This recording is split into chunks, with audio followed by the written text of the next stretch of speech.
Hi, I'm Rob Key. I'm a licensed mortgage advisor, which basically means I get to help people buy their homes and achieve wealth through real estate. Hey, folks. This week I had the opportunity to speak on a live podcast with two ladies who run a business consulting firm. And it was quite an honor. It was a pretty unique opportunity for me. They were asking me questions about not only my current position in the mortgage industry, but also previous position in the real estate industry. And kind of they're asking what made me successful in those areas, what transitions from real estate into mortgage, how that transition went. As I thought about it, it kind of just made me think about my whole journey for my career going back to when I was 20 years old. I think honestly, what allowed me to have success in real estate is the same thing that is allowing me to have success in mortgage. And really, it all just comes down to always putting the customer first. I think a significant part of my journey starts way back when I was in business school. I was getting my MBA at SMU. And one of the first things they do with you, certain profiling tests, personality tests, finding out what your strengths are, your weaknesses are, really what your passions are. And very early on, I learned my passion was helping people. And then they always said, if you want to be successful, find what you're passionate about,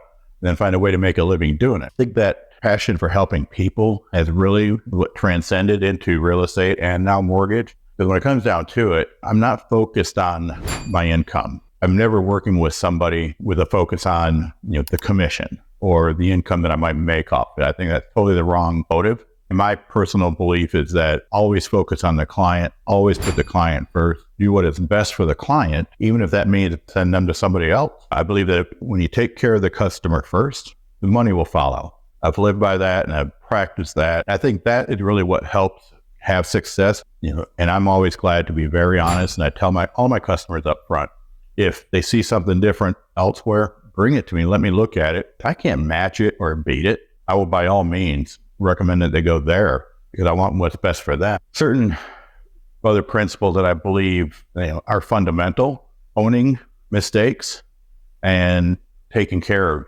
mistakes. None of us like to make mistakes. I hate it when I make mistakes. I will lose sleep. I will be sick. I'll just feel terrible. And so I work very hard to keep that to a minimum. But at the end of the day, all of us will make mistakes from time to time. And so to me, the measure of a good person or even a good company, how do they handle it when they make mistakes? Do they own it? Do they do what's right? Do they make it right? Or do they try to pass the blame on the customer? A good example, I had one time, it was 7 years ago. I was in real estate at that time, and I was helping a customer buy a home, and they had no money. I mean, they had just enough. In fact, we had to delay closing so that they could get that last paycheck of the month to then have enough money to close on that purchase. That's how tight things were. Well, a couple of weeks later, they were having issues with their air conditioning system, and come to find out it wasn't right. They had the home inspected when they bought it. They went through the inspection report. They told me all they were worried about, they wanted a new hot water heater. When I saw the inspection report, I say, yeah, the hot water heater definitely needs to be replaced, but there's a couple other safety concerns I had on the swimming pool. So I got all of that for them. I negotiated that for them. When they called me 2 weeks later and had an issue with their air conditioning system, the first thing I did was tell them to call their home warranty. So they did that, and then come to find out it was a pre-existing condition. Something had been rewired inside. So then I went back and I looked at that inspection report, and sure enough, right there between pages 24 and pages 25, it's side note, every pre-owned home is going to have a 40 to 60, maybe sometimes even 80 page inspection report. Most of that stuff is just common wear and tear of a pre-owned home. And let's face it, if we're buying a brand new home, should be perfect, but we're paying a lot more money for that. When you're buying a pre-owned home, you're going to have some normal wear and tear. And so, the state requires those inspectors to document every little thing. And so what we're really looking for is the big expensive items, hot water heaters, plumbing issues, electrical issues, HVAC, air conditioning issues, roof, foundation. They came to me with a hot water heater that maybe it just distracted my focus. Nonetheless, I saw in between those two pages where it did mention that AC unit was not working as intended. I could have washed my hands of it. I could have just said, well, I'm so sorry, contact an attorney, maybe call, try to sue the seller. Because by law, the Texas realtor is not a party to the transaction, is not responsible for inspecting the property. The law states that the home buyer is responsible for doing their due diligence and uncovering any potential flaws or issues with the home before they close on it. And then they can negotiate with the seller to remedy the situation. Now, 7 years ago, I could have just washed my hand of it and said, I'm so sorry, contact an attorney. But this was summertime, and I could just hear the pain in her voice and the just devastation that They did not have air conditioning, and they didn't know how they were going to get it or when they were going to get it.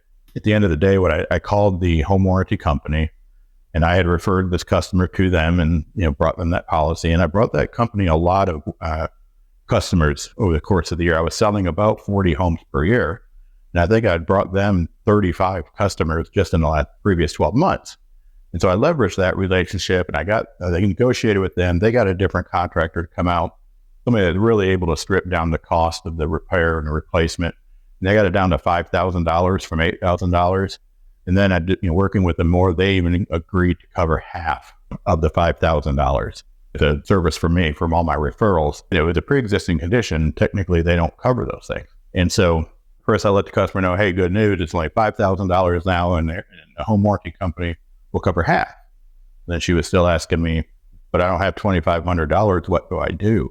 And it was a punch in the gut. And at first, I was apologizing and told her I was sorry. And I was just so taken aback. I really needed time to process all of this and what was going on. But 1 or 2 days later, I called her up and I told her, I am a professional. I sell a lot of homes. I look at inspection reports on every single one of them. I look at them with good detail. I know what the big issues are. I should have caught that. So I wrote a personal check out of my personal checking account for $2,500. And between the home warranty company and we got the air conditioning system replaced. I think it's important that our integrity is always held paramount. Never sacrifice our integrity. There's no deal. There's no commission. There's no transaction ever in my entire career that will be worth jeopardizing my reputation and my integrity. The sign of a good person or a good company, et cetera, is how do they handle it when they make mistakes? Let's face it, there's going to be some from time to time. We hope that we're 99.999% accurate, but nobody's ever 100.0. And when that 0.001 happens, how do you handle it? It's important. Knowing that there are a lot of mortgage lenders out there, there are a lot of real estate agents and realtors out there. If I'm a new, so say I'm a first-time home buyer or seasoned veteran, either way, I'd be wondering, are all real estate agents the same? Are all mortgage lenders the same? What's the difference? And so it's important to be able to articulate the difference. Some of my competitors, other realtors or the mortgage lenders, they do real estate differently and they do mortgage differently. It's always important to be able to articulate my value. How am I different? Is it the same process? Beyond just me caring, is it the same process?